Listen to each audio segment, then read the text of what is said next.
Hi, James. Thanks for joining us at ECRG. It's a pleasure to have you. So, you've been on a project called Inclusive Histories. Um, Quite a provocative title. What's the problem that you've identified that you'd like to address through the project? Yeah, well, thank you for having me on. Firstly, it's always a pleasure to talk about the project, and I know that working with UWE in the past and doing these things has been really productive. So I've been looking forward to this.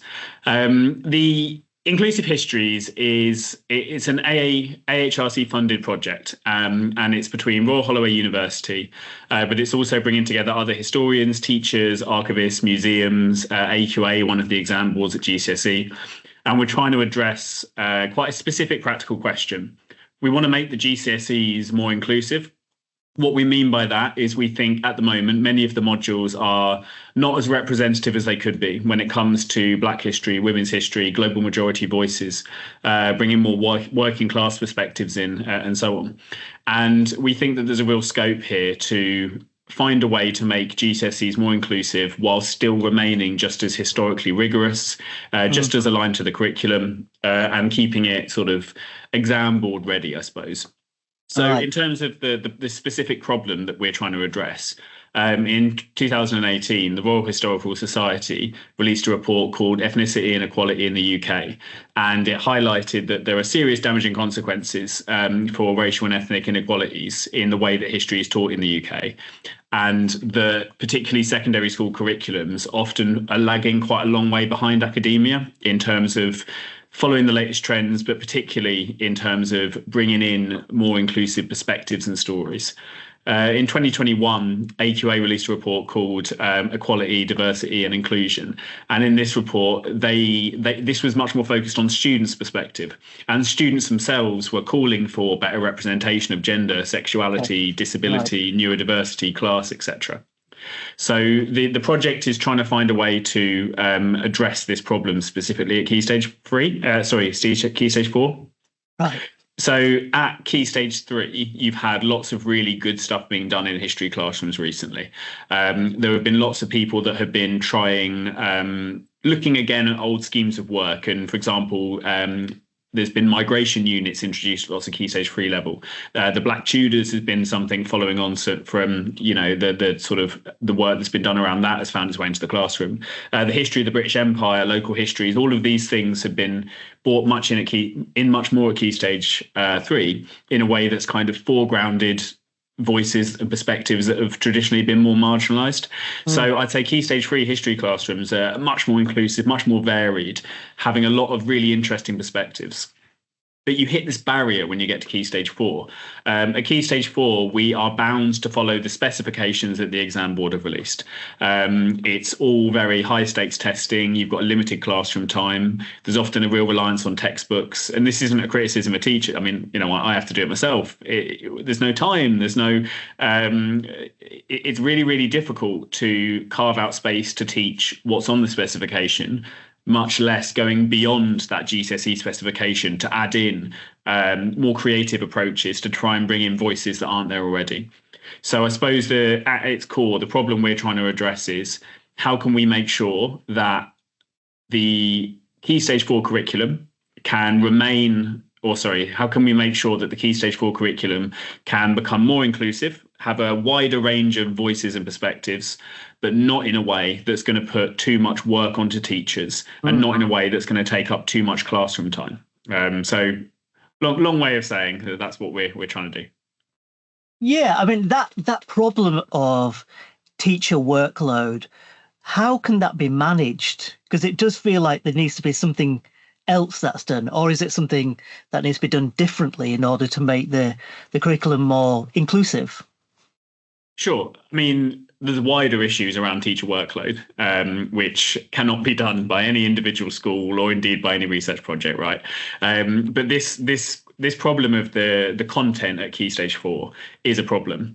There Yeah. is so much content that we have to get through Yeah. that at Key Stage 4 it can become a lot more like running the race and playing a memory game rather than really pausing and really getting students or giving students the opportunity to get to grips with difficult historical concepts.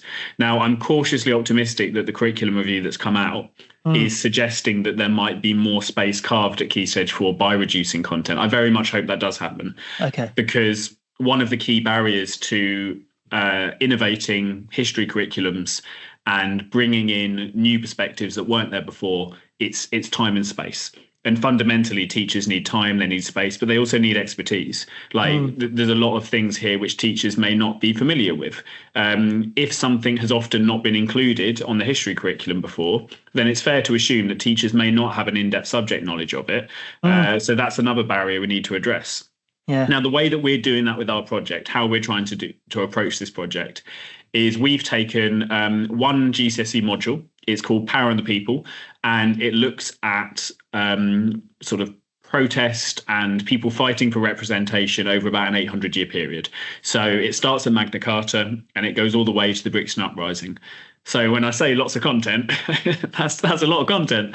Yeah. But what we're doing is we are finding ways that the stories that are in Power and the People can be told in a way that's not necessarily going to add extra content onto the teachers. So I'll give you an example. Chartism is a really big part of this module. And students need to understand what people were protesting about in the Chartist movement, how they protested, the extent to which they were successful. Like, these are the things that have to be taught. Now, there's nothing wrong with teaching it from the perspective of, the leadership of the Chartist movement that we hear a lot about, Fergus O'Connor, etc. However, there's a huge amount of scope for telling the story of Chartists from the perspective of ordinary working class Chartists that were involved, from the perspective of women that were involved. There were black Chartists who were involved in this in a similar time that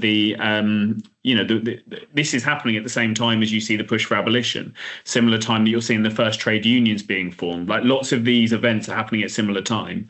And there's a really interesting range of people that can be used to tell the story. Right. So what we're doing is we're creating teaching resources that tell the existing specification. So that box is ticked, but it just does it from an interesting angle. It does it from a point of view or perspective that may have been more marginalized before. So we're hoping that our resources won't add any teaching time on. They're just things that could be used instead of more traditional resources to achieve the same end, while still including, more of those perspectives. And they'll all come with sort of teacher-facing resource packs to help upskill teachers' subject knowledge at the same time. Because, as I said, another barrier could be the fact that teachers might not have the knowledge themselves.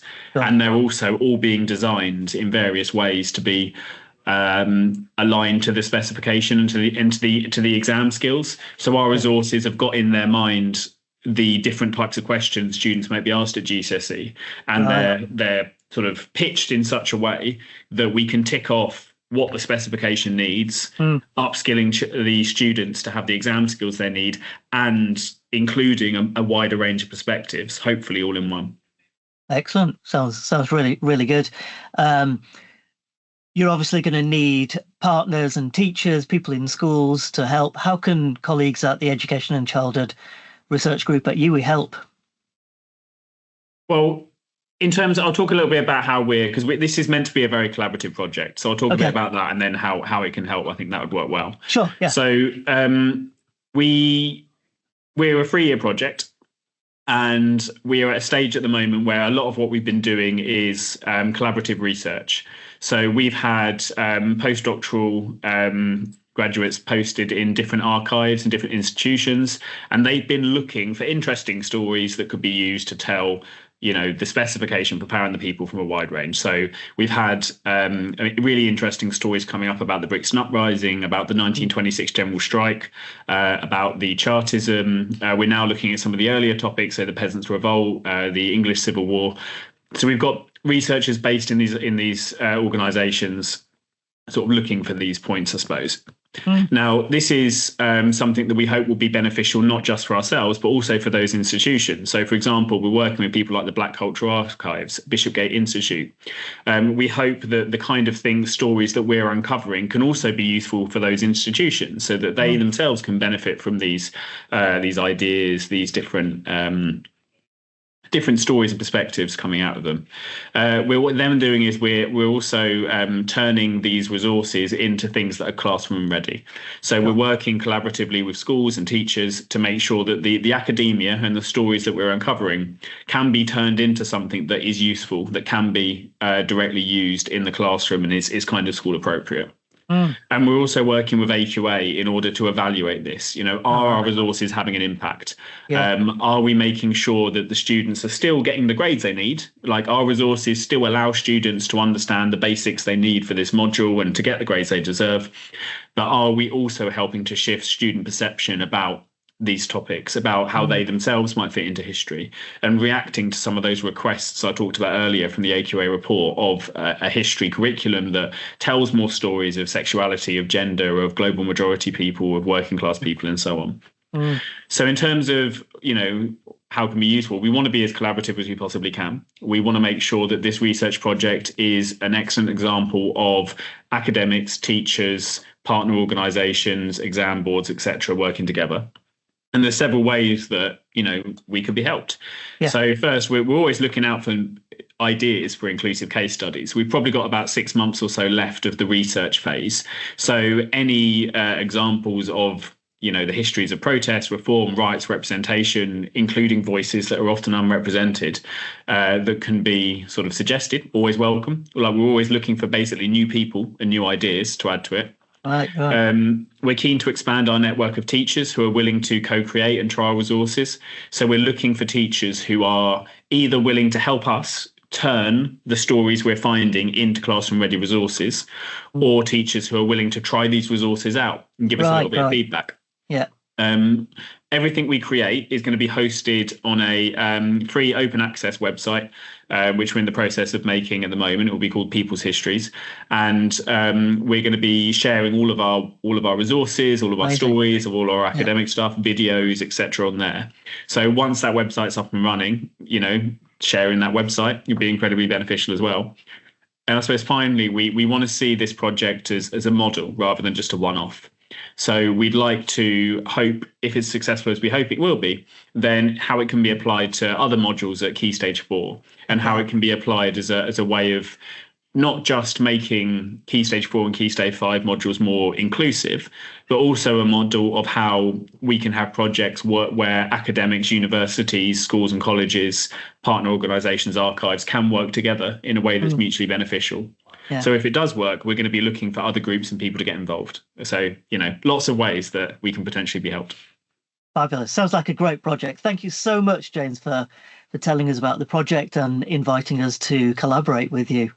Brilliant. No, it's been a pleasure. Thank you for your time. Thank you.